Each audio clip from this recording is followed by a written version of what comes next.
Long ago, Elsie and her magical flower shop brought peace and healing to the forest town of Brant. But it was more than just her flowers and healing magic. Elsie's kind nature helped her understand people when others couldn't. Her kindness was so great that she befriended the goddess of the forest, Lillian, and the other small spirits of the wood. She married Dale, a kind carpenter, and the two of them were well loved by the spirits of the forest as well as the townsfolk. They even had a special spot in the forest where just the two of them would go.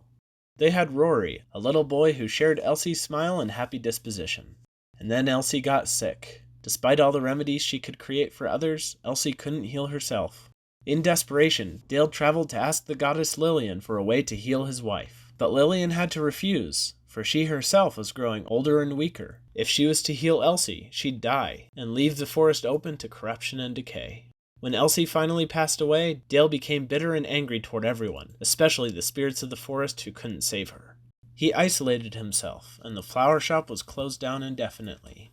Out of their old spot in the forest emerged a new creature, the Merc, a dark evil spirit that Dale himself accidentally created with his grief.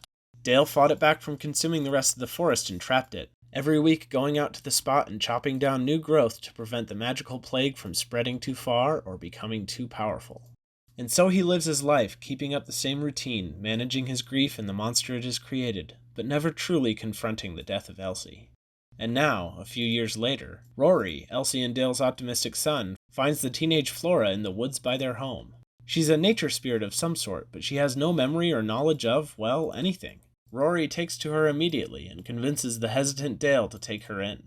When Rory discovers that she makes flowers bloom like crazy, he reopens the abandoned flower shop with Flora and Brickhead, his trusty canine companion.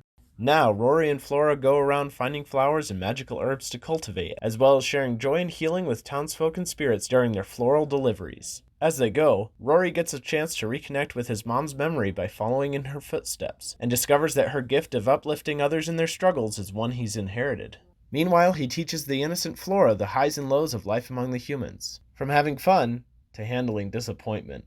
They spend time with Anya, Rory's favorite mischievous aunt, and King Bee, the hard-working nature spirit that creates all the bees of the forest. Every now and then, Dale must step in to complete a delivery or bail them out of trouble when they get in the bad graces of Vance, the local grocery store owner.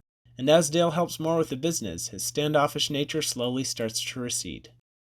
But as they go on their deliveries, Dale's secret only looms nearer. The Merc grows larger and larger until eventually it becomes too big for him to cut down himself. In denial of the problem, Dale lets it get out of control. As the Merc spreads through the forest, it corrupts those spirits and townsfolk it touches, turning them into dark shells of their former selves.